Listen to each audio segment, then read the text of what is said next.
Sim. Olá, gente, tudo bem? Tava tendo um probleminha aqui com o Instagram, mas vamos ver se agora a gente consegue. Vou chamar a Ana aqui para ela vir começar a conversar com a gente sobre a experiência de ser um professor no exterior. Então vamos lá. Ana, lá está ela.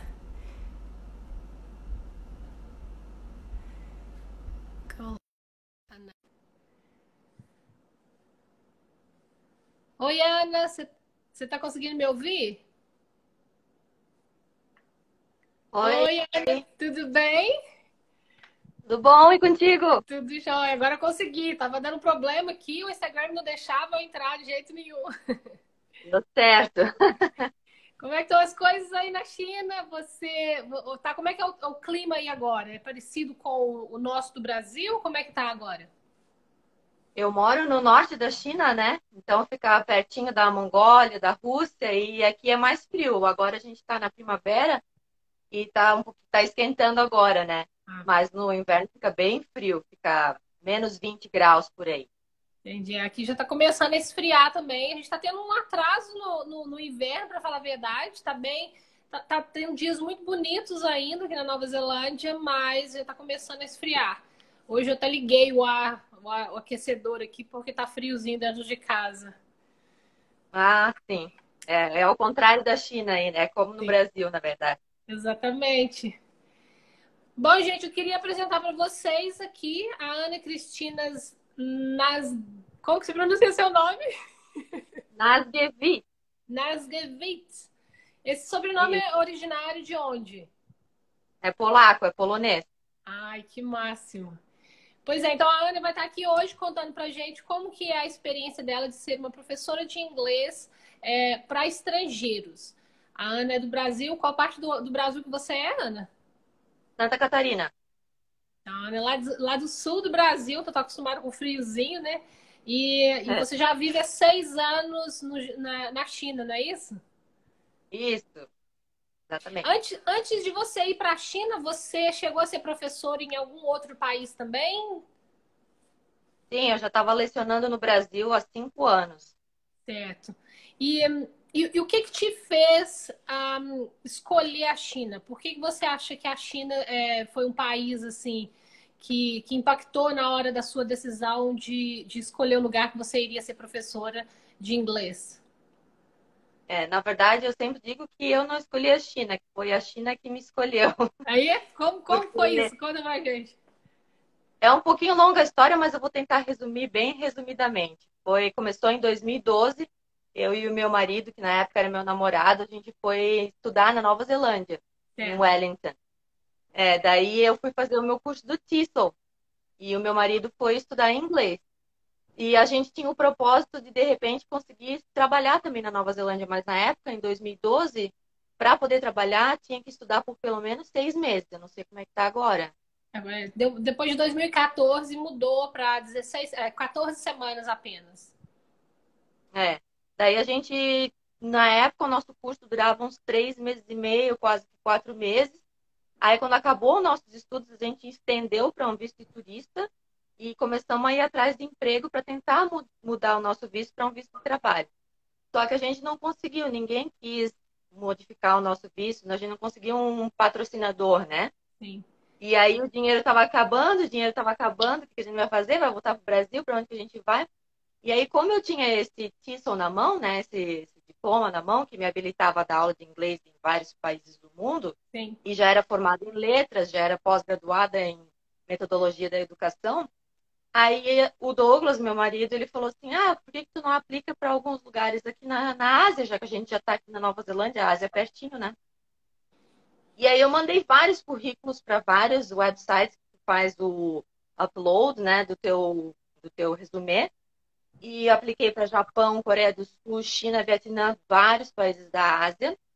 E isso durou uma semana mais ou menos essas aplicações. Aí no outro dia, num dia, quando eu acordei, assim, eu tinha milhares não, dezenas Sim. de e-mails na minha caixa de entrada e todos eles eram da China. Todos eles. Sim. Então, E aí então eu eu estava comecei. no destino, né? É, Aí eu comecei a fazer entrevistas de emprego pelo Skype, né? E aí, na época, em 2012, nós viemos para a cidade de Hangzhou. Aí, naquela época, a gente ficou 3 anos aqui na China. Moramos em Hangzhou, que fica perto de Shanghai, Sim. e depois fomos para o sul, pertinho de Macau. Aí, retornamos do Brasil em 2015 e, assim, meio que sem rumo. O que a gente vai fazer no Brasil? Só para ver como é que tava, né? Sim, Mas aí a gente não conseguiu mais ficar no Brasil.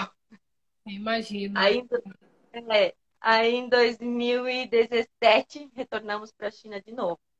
Aí estamos aqui até agora. Aí foi 3 anos no começo, aí teve um break aí no Brasil de 1 ano e meio e Sim. mais 3 anos agora.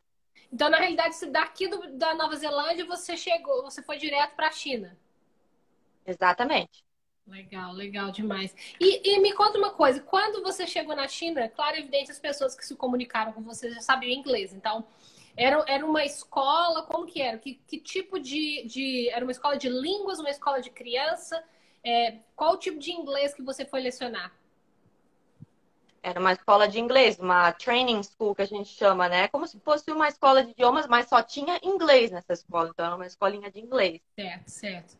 E qual que era a faixa de idade das crianças que você ensinava? Naquela época, na verdade, era uma escola de inglês e aí tinha todos os níveis, assim, porque era uma atividade extra classe, né? Certo. Então a gente tinha assim, desde criancinha de 3 anos de idade até adultos que faziam aula de conversation, né, de conversação, VIP e turmas de adolescentes também. Naquela época tinha todas as idades. Hoje eu Entendi. leciono de 13 a 12 anos. Entendi.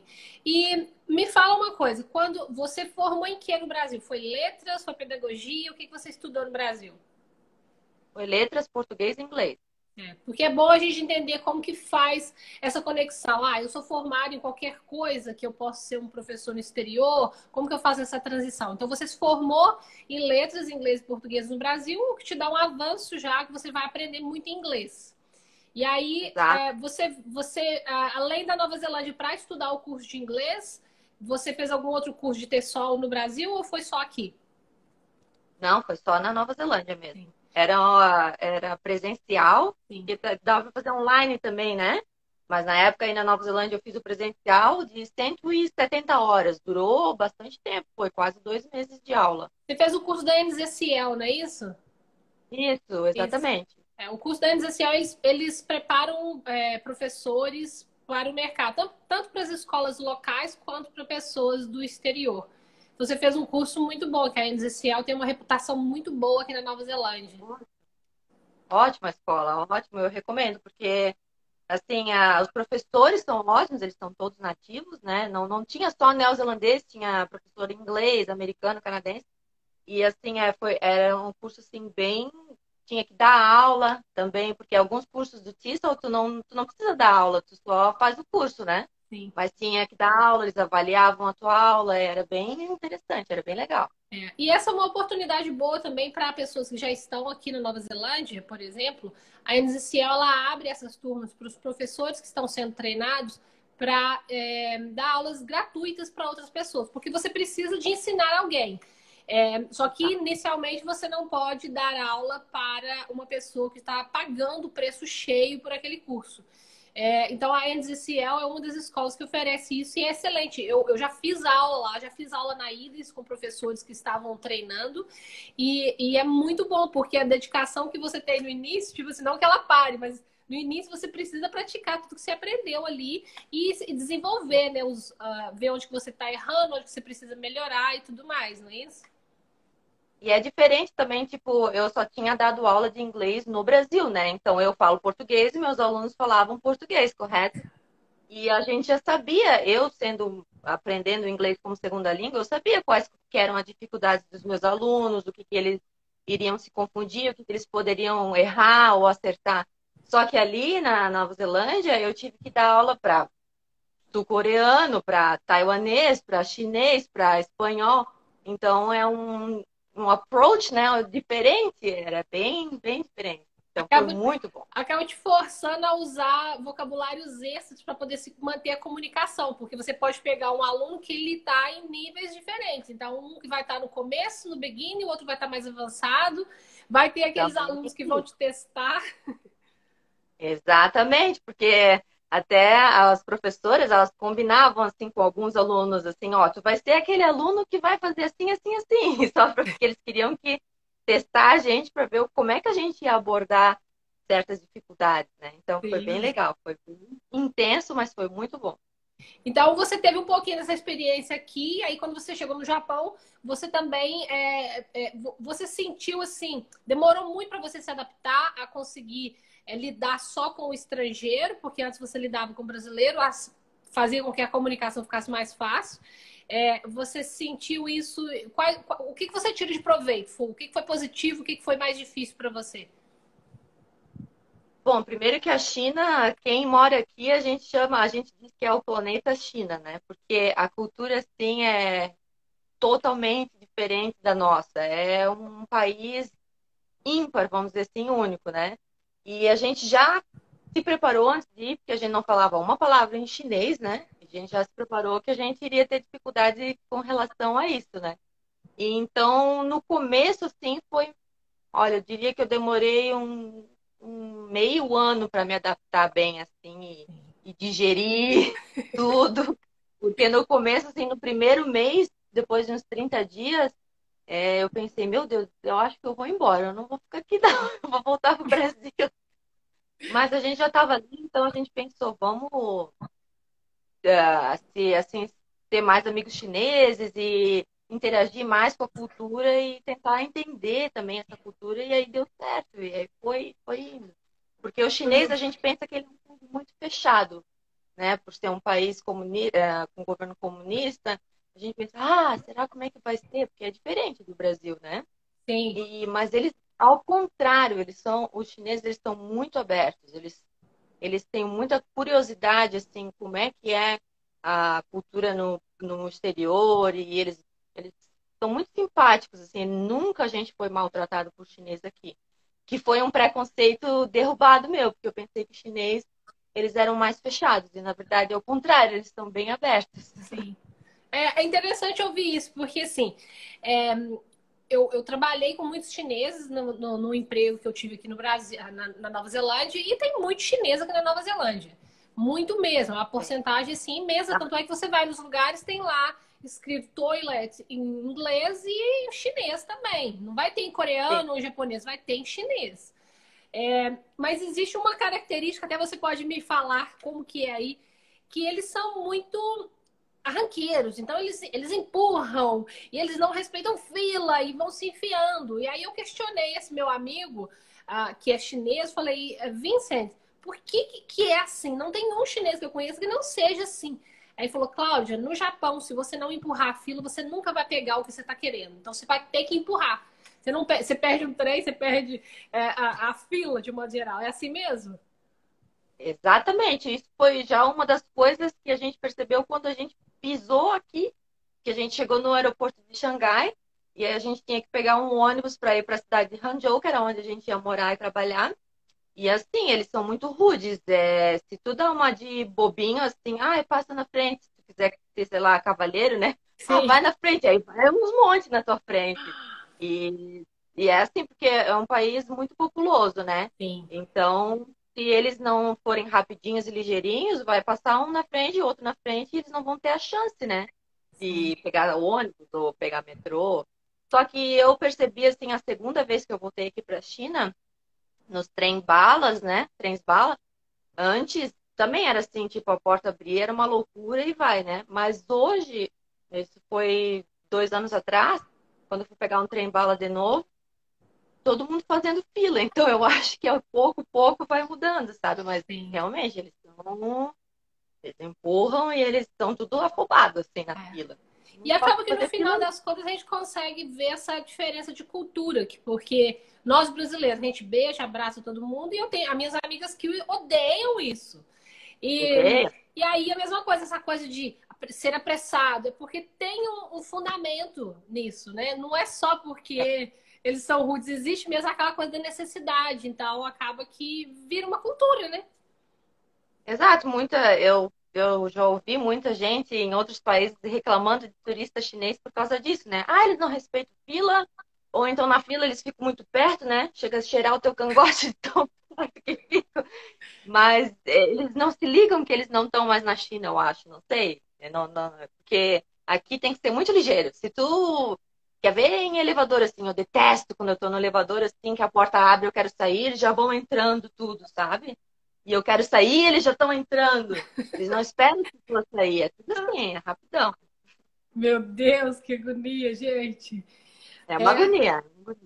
E voltando para o assunto de professor, o que que você acha foi vantajoso financeiramente? Porque isso é uma das perguntas que me fizeram em relação a você ser professor de inglês no Brasil e ser professor de inglês no exterior. Compensa financeiramente? Compensa bastante. O salário da professora, que ela é chinesa, ele é bem similar ao do Brasil. Porém, quando eles trazem um professor do exterior, daí o salário é bem mais alto. Vamos dizer assim, aqui eu ganho, comparar com o Brasil, se bem que o dólar tá, o real está desvalorizado agora, mas vamos dizer assim, eu chego a ganhar 10 vezes mais do que eu ganhava no Brasil para trabalhar bem menos, porque no Brasil, assim, eu trabalhava numa escola de idiomas, né? Eu ganhava pago pela hora dada de Sim, aula. Toda a aula de todo o planejamento por fora da aula eu não ganhava pago. E sim, aqui na China, não. Aqui na China, tu ganhas pela hora dada e eles te dão horário de, que eles chamam de office time, né? sim. Que é o horário de planejamento de aula. Então, tu ganha os dois, tanto para planejar quanto em sala de aula. Então, é mais válido aqui na China do que no Brasil. Que ótimo, que ótimo. E o custo de vida aí é muito alto? Porque eu imagino que, assim, a China é um país que tem um poder aquisitivo muito alto. Então, eles costumam É, comprar, aqui na Nova Zelândia é muito comum, eles vêm, eles compram imóveis aqui a preços muito mais altos do que ele realmente vale. Inflaciona o país que eles exato. vão. E como é que é o custo de vida aí? Depende da cidade. Se você for morar em Xangai ou Pequim, cidades maiores, com certeza o custo de vida vai ser um pouquinho mais alto. Até os aluguéis em Xangai são preços exorbitantes, assim. Porém, se você fugir, né, dessas metrópoles, daí o custo de vida é bem baixo. Dá para economizar. Nossa, eu economizo mais de 50% do meu salário. Ah, que ótimo, que ótimo. Aí é questão de escolher, É, né? sim, exatamente. Eu acho que em qualquer lugar, tipo assim, se você quiser levar uma vida cheia de glamour, cheia de paparicos, Exatamente. acaba que o dinheiro não vai ter dinheiro suficiente. Então é aquela questão de você economizar hoje para poder viver no amanhã. Eu sempre falo isso, mas também eu falo, vamos ter um equilíbrio, porque se você está num lugar como a China, que é diferente do Brasil, você quer guardar um dinheiro sim, todo mundo quer, mas é bom você também vivenciar a cultura, ter prazer nesse momento que você está experimentando o novo, para que você não saia frustrado de uma experiência dessa. Por exemplo, quando as pessoas vêm para Nova Zelândia, eu sempre falo isso. Falo, gente, tenha um equilíbrio entre sair gastando desvairadamente e evitar de fazer coisas prazerosas, porque tem uma linha ali muito fina. Vai beber seu vinho, vai fazer um passeio, vai fazer uma viagem local, mas não vai fazer isso todo dia. Então, assim, é o equilíbrio, né? Exatamente. Aqui tu podes viver uma vida de rei ou não. Aqui na China é muito comum a gente gastar muito dinheiro assim comprando coisas importadas, porque se eu comprar só em supermercado chinês, eu vou economizar um monte. Mas às vezes, por exemplo, aqui na China eles não têm essa cultura de comer queijo, né? Eles não comem muito derivados do leite. Então, por exemplo, manteiga. Aí isso são coisas importadas. Daí eu gasto um pouquinho mais de dinheiro aqui e ali. Por exemplo, carne bovina, eles não comem muito também. Eles comem muito porco e frango e peixe, frutos do mar em geral. E às vezes, e aí a carne de boi, ela é cara. Daí às vezes eu quero comprar uma carne de boi, é um pouco mais cara. Então, se eu viver uma vida de chinês, eu Sim. vou economizar bem mais, mas eu quero também ter um pouquinho dos meus luxos, então acaba gastando um pouquinho, é. E você experimentou as comidas exóticas da China? Na primeira vez que eu vim para a China, nos primeiros 3 anos aqui, eu experimentei. Tanto que eu fui para Pequim e tem uma rua lá que é só para turista, assim, que tem um monte desses insetos para comer, assim, né? Sim. E, na verdade, chinês não come inseto, tá? Isso aí é coisa para turismo, assim, né? E aí a gente foi naquela rua lá e eu comi, era uma larva de bicho da seda. Ui! Aí eu comi pra ver como é que era. Mas assim, tinha, ele era frito com uns temperos de, sei lá, frango. Aí tinha meio que gosto de frango, mas é claro, a textura era nojenta. Eu não conseguia engolir, eu cuspi fora. É. Ai, porque. E outra coisa que eu comi aqui foi sapo, que eu não sabia que era sapo, porque eu fui num jantar com os pais de um aluno meu, e aí eles trouxeram, veio um prato assim maravilhoso, assim, que era alguma coisa milanesa. E eu Sim. pensei que era frango ou peixe, não sei. E eu comi. E eu achei gostoso. Aí eu perguntei pro pai do meu aluno, o que que é isso? Porque não tinha, era um estranho. Ah, é sapo. É sapo mesmo, não era nem rã, porque no Brasil a gente come rã, né? Perna de Sim. rã e tal. É sapo mesmo. Ai, que Aí não comi delícia! mais. Agora eu já comi. Isso Comi aconteceu com mais. meu marido lá no Brasil. Ele foi comigo em novembro do ano passado. E aí a gente foi num rodízio que tinha carnes exóticas. Aí eu perguntava, eu fiquei na carne do fazão, porque eu falei, pô, fazão a gente não tem todo dia, né? E aí eu falei, olha, esse aqui é sapo. E aí ele falou, ah, eu vou experimentar. Mas falei sapo para ele entender o que que era, mas era rã. E aí ele ficou sentado com os meus pais. Meus pais não falam inglês, obviamente. E aí eu saí e fui cumprimentar um amigo. E ele continuou lá tendo rodízio. O rapaz percebeu que ele era estrangeiro e só trazia o rã, só a rã. Trazia toda hora. E Hum, ele, ó, oh, sim, pode, pode.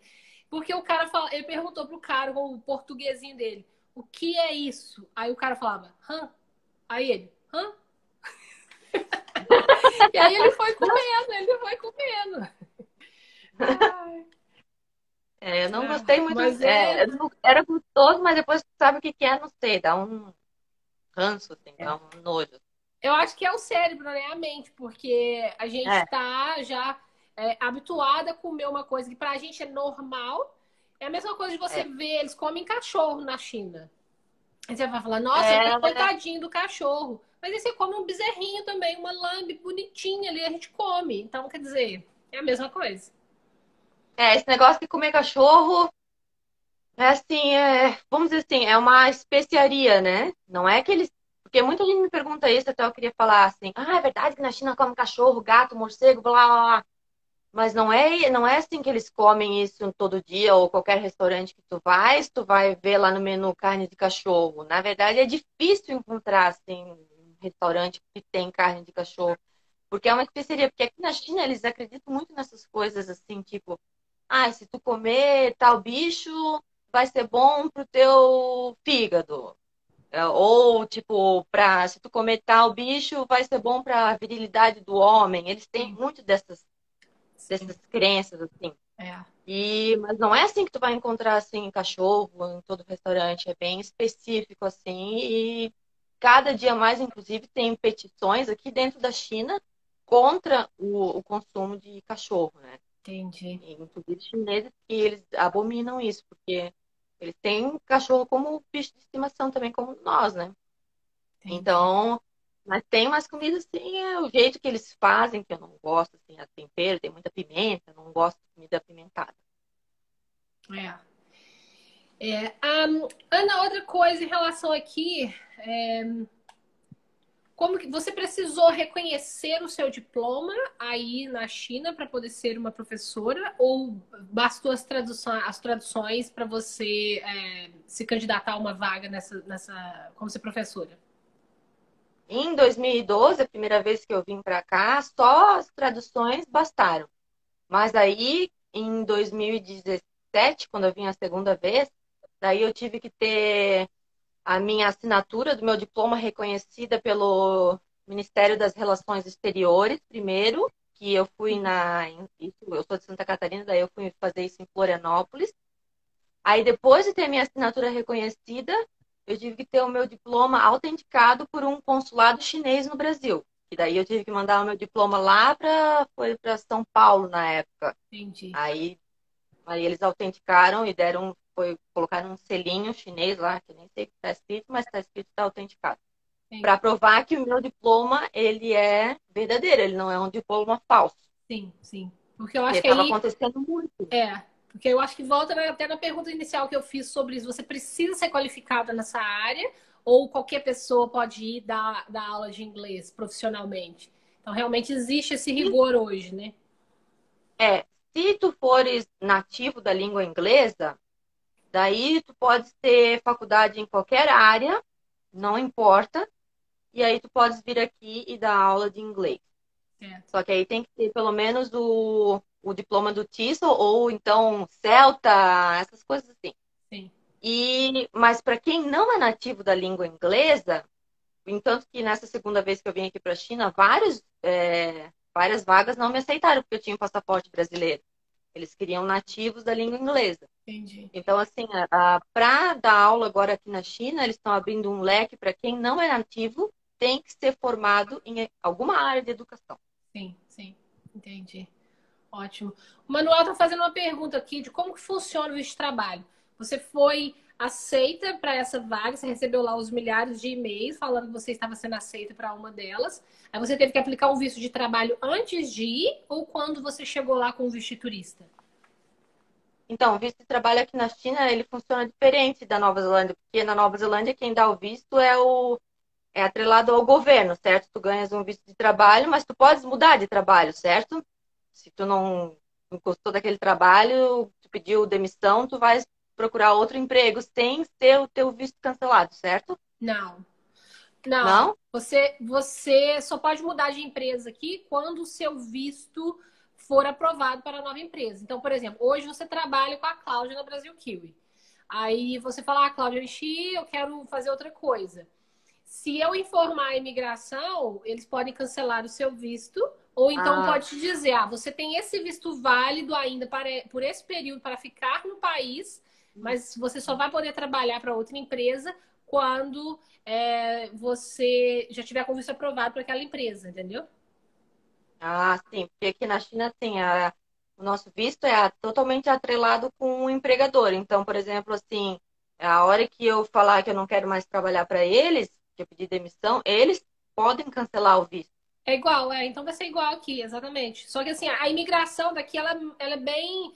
Ela protege muito a pessoa. Então, tipo assim, agora, por exemplo, com o coronavírus, muitas empresas quebraram. Então, muitos É. funcionários perderam o emprego, mas eles têm o visto que ainda vale, às vezes, por um ano, por 2 anos. Então, eles não precisam sair desesperadamente do país.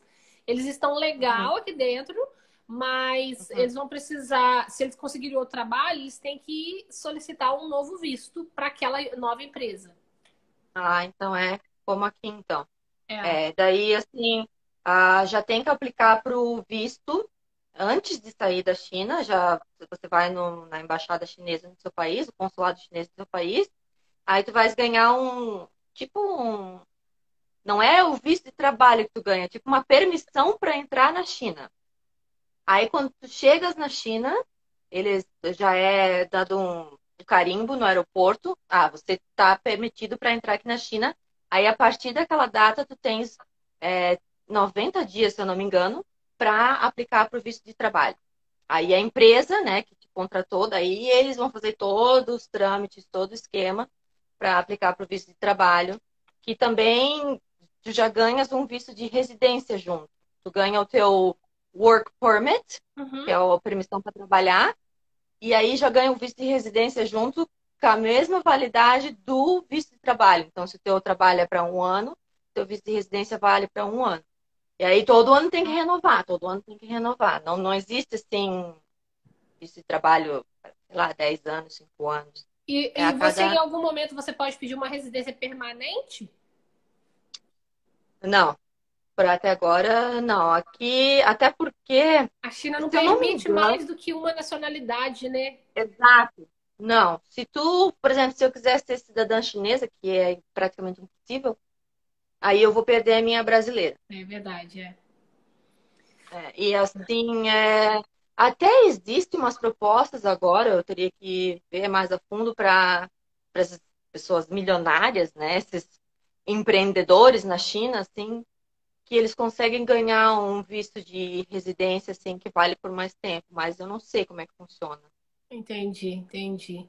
Ana, agora conta pra gente também como que você está enfrentando a situação do coronavírus aí na China, porque o coronavírus ele veio, começou inicialmente na China, né? Então tem, tipo, até o Trump fala que é o vírus da China, etc.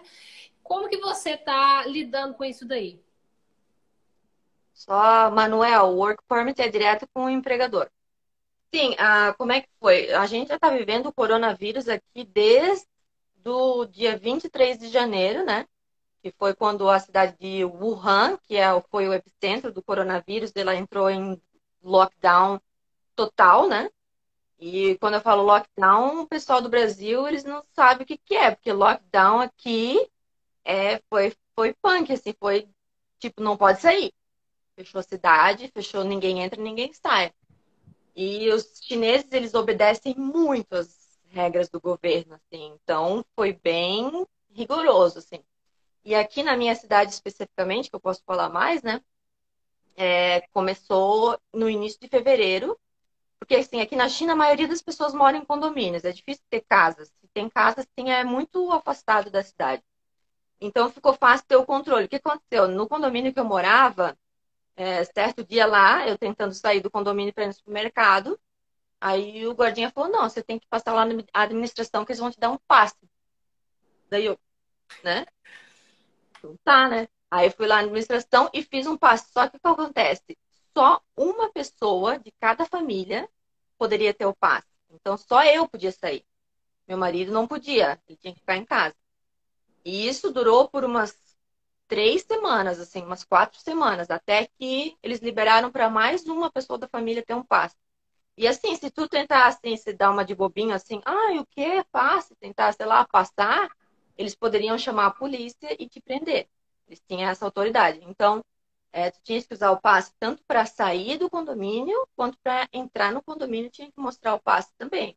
Entendi. Então, foi bem rigoroso, sim. O coronavírus aqui na China foi bem restrito, tudo fechou, tudo fechou. O transporte público, tudo parou. E foi assim, na minha cidade foram 45 dias de quarentena. Entendi. E a Dani, isso vai de condomínio para condomínio, nem é para Isso. cidade. Porque aqui em Beijing. Ah, você tá em Beijing, né, Dani? É. Como eu falei, né? Aqui na minha cidade foi assim, né? Outras cidades tiveram outros, até em Shanghai foi bem relax, assim, vamos dizer assim. Sim.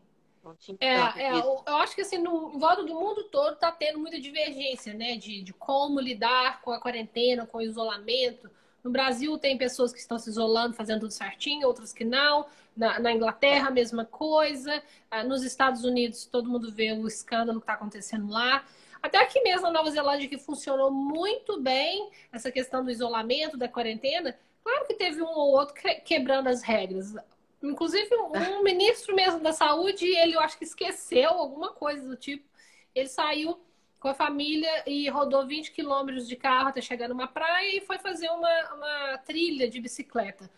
Esqueceu que ele não podia fazer isso. Então, quer dizer, isso foi um escândalo dentro do país, mas foi bom para reeducar as pessoas que estavam tentando quebrar as regras. Então, assim, agora, no final das contas, tá todo mundo vendo o benefício que foi você realmente parar com fazer o isolamento como deveria ser, né? Ana, Até a. sim? Pode falar. Não, eu Não, ia é te que a perguntar. menina ali da família na China, ela estava falando que tinha um alarme na casa dela. Isso é verdade. Quem quiser entrar aí no Insta dela, que eu acompanho também, quando elas voltaram do Brasil para a China, isso antes da China estar fechada para estrangeiros, né? Eles tiveram que fazer a quarentena de 14 dias no apartamento deles. Então, assim, tinha muitos, como é que se chama, voluntários cuidando da família deles. E eles botavam um alarmezinho assim na porta deles. Se eles abrissem a porta, o alarme apitava. E aí vinha alguém, tá saindo por quê, né? Eles mandavam mensagem. Não podia sair por 14 dias, mas eles traziam comida para eles. Tinha todo um time, assim, para ajudar quem estava em casa de quarentena. Sim, o meu marido ele é piloto da Air New Zealand, então ele está fazendo voos só de cargo, não está levando passageiros, a não ser que tenha a repatriação, então alguns passageiros vão nesses voos também. E ele chegou na China e aí eles pararam o avião bem no meio do Temac, não nas pistas de estacionamento dos aviões, mas parou no meio do Temac. E aí lá ele teve um micro-ônibus que pegaram todos os pilotos e o crew que tinha no avião. E todas as pessoas já com aqueles equipamentos, aquelas roupas que parecem mais astronauta e tudo É. mais. E aí fizeram o teste neles de febre, de temperatura, de suave, de boca e de nariz. E, e levaram ele para o hotel. No hotel, ele não foi permitido sair do dentro do quarto.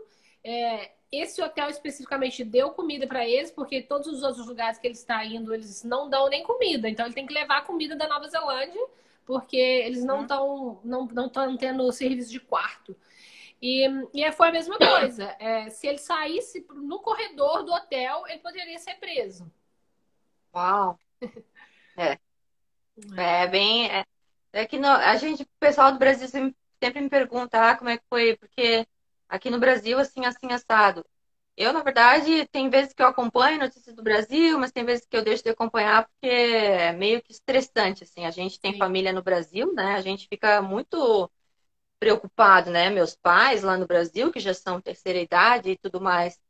Mas aqui na China e dá para ver aí na Nova Zelândia, então, Nova Zelândia foi um sucesso, né? Eles eliminaram Sim, o Covid-19. sim. E então, porque todo mundo respeitou, todo mundo não, digo, a maioria das pessoas, né, É, teve essa consciência de ficar em casa. exatamente, exatamente. Bom, Ana, em 3 dicas que eu gostaria que você desse para quem quer ser um professor no exterior, o que você sugere? Bom, primeiro, tente não eliminar, na verdade, não digo eliminar, mas todos os preconceitos que você tiver sobre algum país, eu sempre digo assim, porque além da China, eu tive a oportunidade de viajar para vários países, assim, e a gente tem muito preconceito, né? Então, venha com a cabeça aberta. Isso que eu digo de primeiro, assim, cabeça aberta para aceitar a cultura diferente. E segundo, estude bastante sobre como é que é a cultura, né? Já uma parte de eliminar os preconceitos, né? Para vir preparado. E o terceiro, assim, tenha autoconfiança no que tu fazes, porque às vezes a gente pensa que a gente não é. Às vezes a gente está no Brasil, será que eu vou dar aula na China, né? Será que eu sou um professor assim tão. Seria bom, né? Mas assim, tenta ter mais autoconfiança e desbrave. Sim, E vai em exatamente. frente. Se a gente não tentar, a gente não consegue chegar em lugar nenhum. Eu acho que isso daí faz muito sentido o que você falou. Exato. Se nunca perguntar, a resposta sempre vai ser não, né? Exatamente. Ana, eu vou te agradecer muito por essa live que você fez comigo. Eu acho que vai ser muito válido para as pessoas que querem não só ir para a China, para Nova Zelândia, para a Austrália, para todos os lugares, para poder conhecer que existem as possibilidades, que pessoas assim como eu, que vim para Nova Zelândia já com 32 anos de idade, não falava nada de inglês, hoje eu consegui me estabelecer aqui. Você foi para um país que hoje era uma língua que eu particularmente acho mais difícil ainda do que o inglês. É. Você está aí na sua condição favorável, empregada e tendo sucesso, né, com as premiações que você ganhou aí. Então, eu acho que isso é muito importante a gente levar essa mensagem para as pessoas de que é possível você concretizar os seus projetos que se você tem de sair do Brasil, não é isso? Exato, tem que ter coragem. Às vezes a gente tá no Brasil, a gente não tem muita coragem, né? Também pelo laço familiar, a gente pensa, eu vou deixar meus pais aqui. Mas eu acho que tem que ter essa vontade, primeiro tem que ter a vontade, né? Não adianta só querer ir por querer ir, né? Tem que ter uma vontade de querer sair. Sim. E tem que ser corajoso, assim, porque tem dias bons, mas tem dias bem ruins. Não é flores 100%, né? Então, Exatamente. cabeça aberta. É isso mesmo. Ana, muito obrigada. Eu espero que na sua próxima visita à Nova Zelândia a gente se encontre para tomar um café. Você vai vir comer um pão de queijo na minha casa, se Deus quiser. Delícia? Oi? Que delícia, porque Pois aqui não é, tem pão de queijo. pois é. Mas a gente vai mantendo contato e um beijo enorme para você aí na China, para toda a sua família no Brasil. E um abraço da Nova Zelândia. Isso, e se alguém tiver perguntas, pode mandar para mim também, quem quiser ser professor na China. E aqui não tem só professor de inglês, tá? Tem professor de futebol, tem judô, de capoeira, de dança. Tem muito brasileiro aqui fazendo N coisas. Então Sim, pode me mandar aí uma pergunta no meu direct. exatamente. Gente, ó, um beijo pra você. Eu fico por aqui e a gente vai se falando. Tchau, Ana. Obrigada, valeu. Obrigada, Cláudia. Beijo, tchau. Tchau, tchau.